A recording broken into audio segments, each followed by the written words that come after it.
Present perfect continuous tense. Good morning to all the students. Today we are learning about present perfect continuous tense. Define. Write down define. The tense which is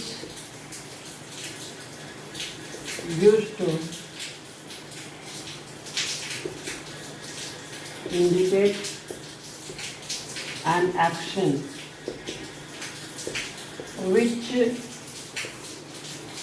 has been going on or continuing from the past into the present.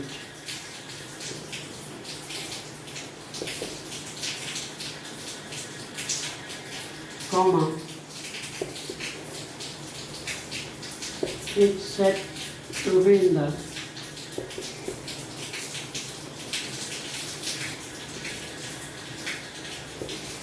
present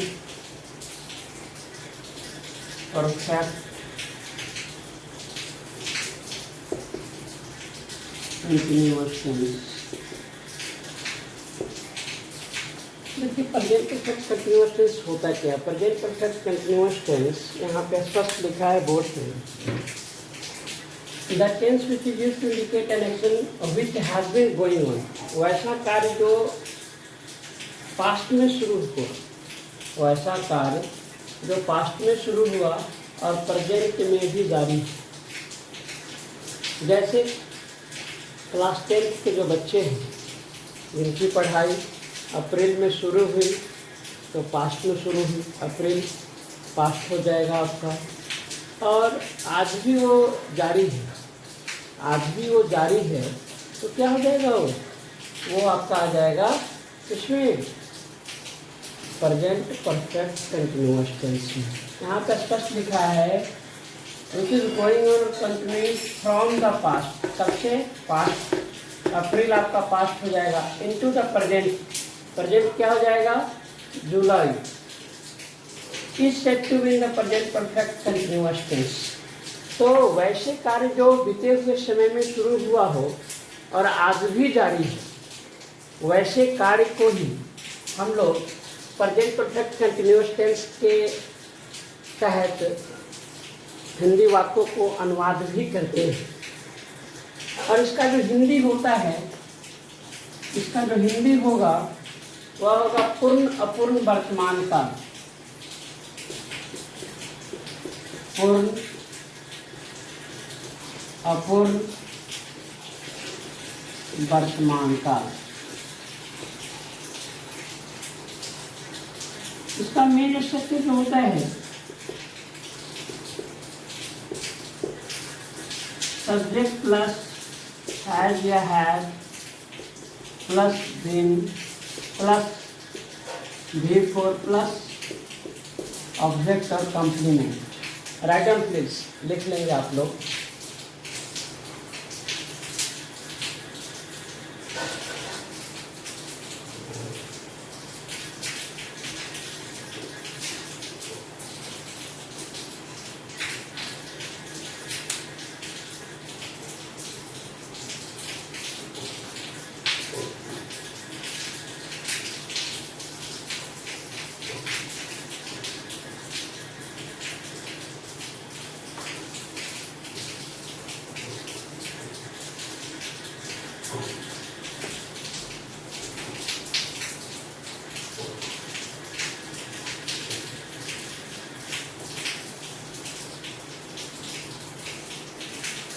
अब इसका affirmative होता है, affirmative. Affirmative का हिंदी क्या होता है? सकारात्मक। Subject plus has या have plus been plus V4 plus object under the bracket plus full stop. अब इसमें हैड और हैव का यूज आप लोग पहले भी पढ़े होंगे। ये हैज सिंगुलर होता है, ये आपका सिंगुलर हेल्पिंग वर्ब होता है। क्या होता है? एच से हेल्पिंग और भी से वर्ब, है ना, सहायक क्रिया। समझिए क्या होता है? सहायक क्रिया।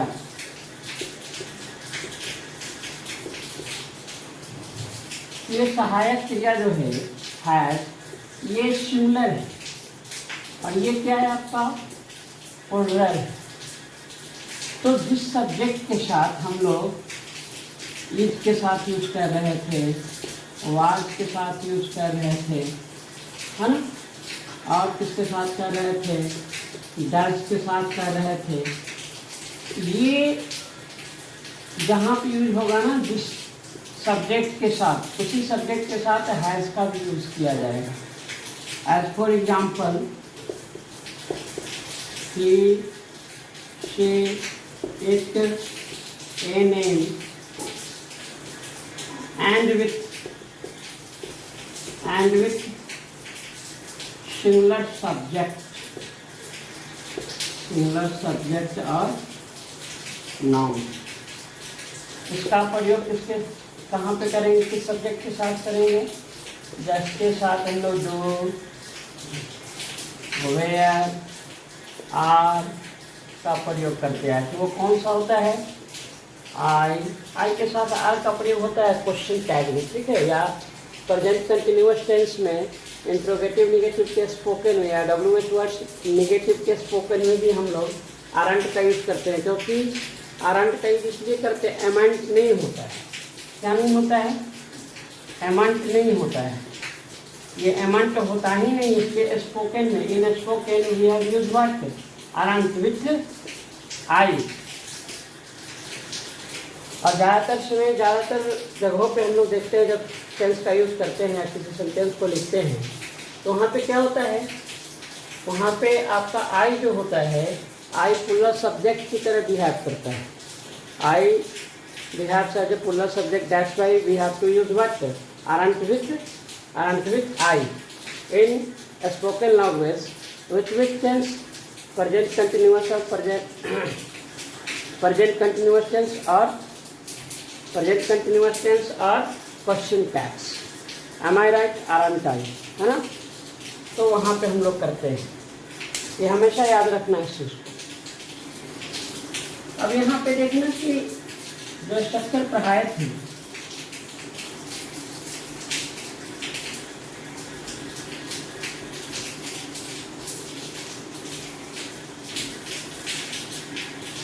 जो स्ट्रक्चर यहाँ पे आपने फॉलो किया, तो हैज और हैव का यूज कहाँ होता है ये समझ में आ गया होगा। दूसरा इसका निगेटिव क्या होता है स्ट्रक्चर। तो निगेटिव हमेशा क्या होता है? सब्जेक्ट के बाद जो हैव होता है, हेल्पिंग वर्ब के बाद नॉट आ जाता है। हेल्पिंग वर्ब के बाद क्या आ जाएगा? नॉट। हेल्पिंग वर्ब आपका क्या है? ये है। तो हेल्पिंग वर्ब का निगेटिव सेंटेंस में क्या आ जाता है? नॉट आ जाता है। आपने देखा होगा प्रेजेंट कंटिन्यूअस में भी subject plus agent are plus not. तो जहाँ भी होगा ये निगेटिव सेंटेंस में हेल्पिंग वर्ब के बाद नॉट होगा, ठीक है, चाहे वो टेंस कोई भी हो। तो यहाँ पे क्या हो जाएगा? Subject plus has or plus not plus been plus V4 plus object under the bracket plus full stop. अब एग्जाम्पल दोनों का एक साथ ही लेते हैं। I have been teaching you, she has been going to school। अब यहाँ पे हम लोग हैज और हैव का यूज है, ये सिंगुलर है और आई की बिहेव करता है किसकी तरह? प्लूरल की तरह। आई बिहेव करता है plural subject, that's why have is used. यहाँ पे अब क्या होगा? निगेटिव में सिर्फ हम लोग क्या चेंजिंग करते हैं? देखिए निगेटिव में हेल्पिंग वर्ब का नॉट लगा देंगे, आपका सेंटेंस जो है वो ट्रांसफॉर्म हो जाएगा, है ना। The sentence transform from what? The sentence transforms from what? From affirmative to negative by adding not after the helping verb, not after the helping verb। तो यहाँ भी क्या हो जाएगा एग्जाम्पल में देखना कि यहाँ पे जैसे ही आप नोट ऐड कर देते हो, यहाँ भी आप नोट ऐड कर देते हो, ये अब अफर्मेटिव का नहीं, ये निगेटिव का एग्जाम्पल हो जाएगा। अब ये नोट को अगर हटा दो, रिमूव कर दो, when we have to remove, तो ये क्या हो जाएगा, किसका एग्जाम्पल हो जाएगा, अफर्मेटिव का हो जाएगा। दैट्स क्लियर, स्पष्ट है ये।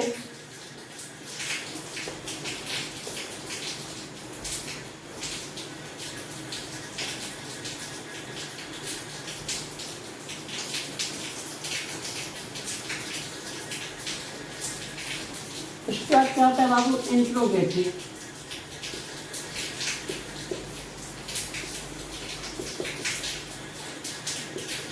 इंट्रोगेटिव सेंटेंस हमेशा किससे शुरू होता है, यहाँ पे ये आपको हमेशा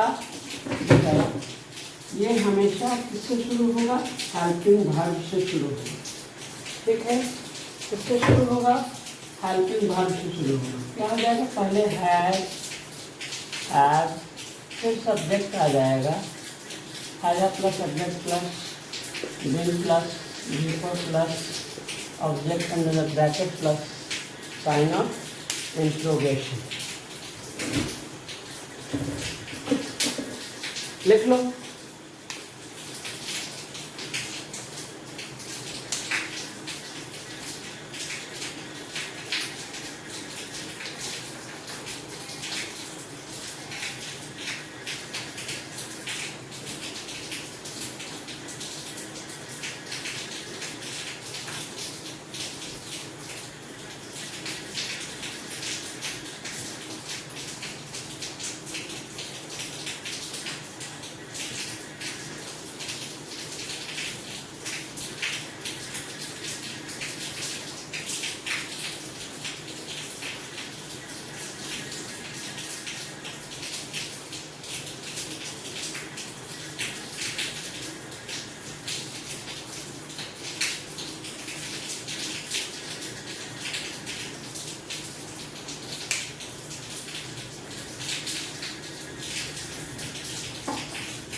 अब यहाँ पे आपने देखा कि पहले क्या आ गया, ये हेल्प क्या है, हेल्पिंग वर्ब। तो इंट्रोगेटिव सेंटेंस में हमेशा हेल्पिंग वर्ब पहले आ जाता है, फिर सब्जेक्ट आता है। ठीक है, इतना ही चेंजिंग करना होता है। अगर अफर्मेटिव इसी को चेंज करना होगा तो पहले सब्जेक्ट आ जाएगा, फिर आपका क्या आ जाएगा, हेल्प। तो ये जब सब्जेक्ट हेल्पिंग वर्ब के बाद यूज होगा तो इंट्रोगेटिव होगा, जब सब्जेक्ट शुरू में यूज होगा उसके बाद हेल्पिंग वर्ब होगा तो अफर्मेटिव हो जाएगा। अब इसको अगर हम लोगों को इंट्रोगेटिव निगेटिव में चेंज करना है, when we have to transform the sentence from interrogative to interrogative negative, then we have to add only not after the subject। मतलब not का प्रयोग सब्जेक्ट के बाद करेंगे, है ना, तो आपका सेंटेंस किस कैसे चेंज हो जाएगा, sentence transform from what, interrogative to, from interrogative to interrogative negative. ये आपका जो प्रश्नवाचक है तो फिर आपका इसी में चेंज हो जाएगा, इंट्रोगेटिव निगेटिव में चेंज हो जाएगा। और इंट्रोगेटिव सेंटेंस, इंट्रोगेटिव निगेटिव का सेंटेंस का जो रिप्लाई देते हैं, it always reply in what, yes और नो, यस और नो। लेकिन WH वर्ड्स बताते हैं आगे। यहाँ पे जो आपका है इंट्रोगेटिव निगेटिव, इसका स्ट्रक्चर क्या हो जाएगा, had, have plus subject plus not plus been plus before plus object under the bracket plus sign of interrogation. Sign of interrogation means what, question mark. It's clear, ये स्पष्ट हो गया, कोई problem नहीं होनी चाहिए। अब यहाँ पे देखते हैं हम लोग क्या करना होता है कि ये एग्जाम्पल लिखने के लिए, एग्जाम्पल लिखने के लिए क्या हो जाएगा, have I been teaching you, have I been teaching you English grammar.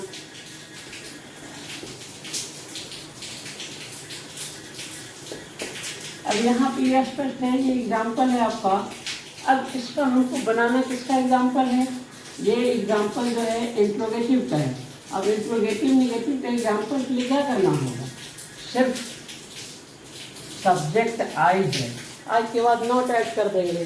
When we add not after the subject then the sentence change into what, the sentence change into what, interrogative negative. As for example, have I not been teaching you.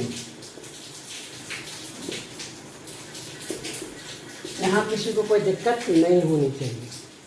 अब तो समझ में आ गया होगा। तो problem है तो comment कर देना, है ना। जब वीडियो शेयर करेंगे तो उसमें आप कमेंट कर देना, है ना। अच्छा वीडियो लगे तो अच्छा लाइक कर देना, अगर आपको ना पसंद आए तो डिसलाइक कर देना, कमेंट भी करना, ठीक है। और ये व्हाट्सएप नंबर है, अगर प्रॉब्लम होगा तो व्हाट्सएप नंबर पे अपना प्रॉब्लम भी भेज देना। मैं हमेशा कोशिश करूँगा कि आपका प्रॉब्लम सॉल्व कर दूँ। यहाँ पे देखना एक चीज़, अब ये तो हो गए आपके इंट्रोगेटिव निगेटिव और इंट्रोगेटिव। अब देखना WH वर्ड्स में क्या किया जाता है। इसको सिर्फ इंट्रोगेटिव को मिटा दिए।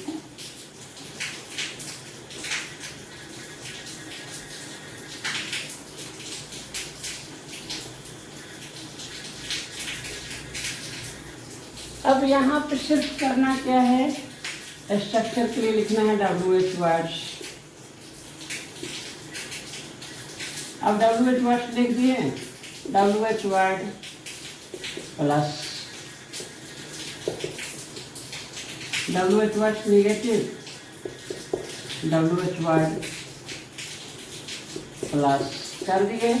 ये सेंटेंस आपका ट्रांसफॉर्म हो गया कहाँ, from interrogative to WH word and from interrogative negative to WH words negative.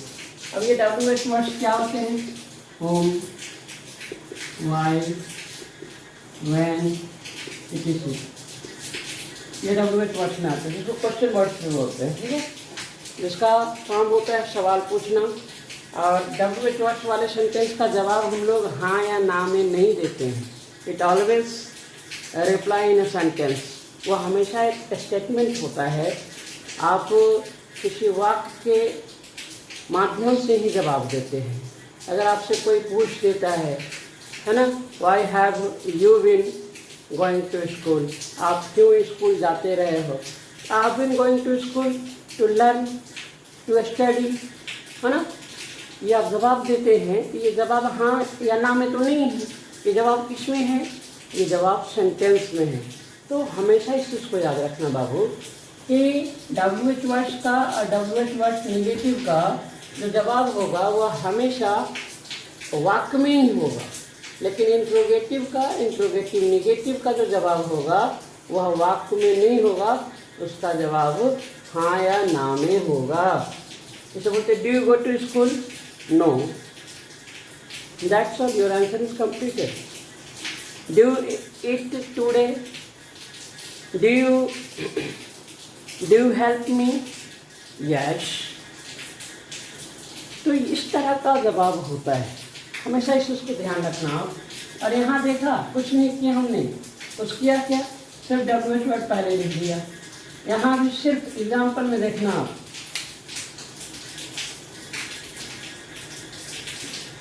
Example में देख लो, सिर्फ क्या किए, WH दिए या यहाँ पर वेन। और ये जो कैपिटल है, कैपिटल H है, इसको स्मॉल किए, है ना। यहाँ पे कैपिटल नहीं होगा, ये आपका क्या हो जाएगा, स्मॉल हो जाएगा। तो when have I not been teaching you, मैं आप लोग को कब नहीं पढ़ाता रहा हूँ, नहीं। Why have I been teaching you English grammar, मैं आप लोगों को क्यों अंग्रेजी व्याकरण पढ़ाता रहा हूँ। आपका जवाब होगा टू लर्न वेल, है ना। यू हैव बीन, आपका जवाब होगा you have been teaching me या teaching us English grammar, why, to understand it, to learn it, to accept it well. उसको अच्छे तरीके से जानने के लिए आप लोग को मैं अंग्रेजी पढ़ाता रहा, अंग्रेजी व्याकरण पढ़ाता रहा, है ना। तो ये जवाब होता है। सिर्फ क्या किए, सिर्फ WH वर्ड पहले जोड़ दिए। आपका जो सेंटेंस था इंट्रोगेटिव का, यहाँ पे इंट्रोगेटिव नेगेटिव का वही है, सिर्फ पहले ऐड क्या कर दिए WH वर्ड। यही खेल होता है इसमें। समझ में आ गया होगा, लिख लो।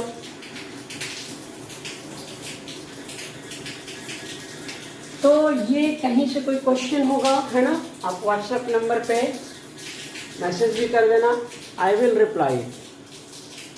Okay, that's all.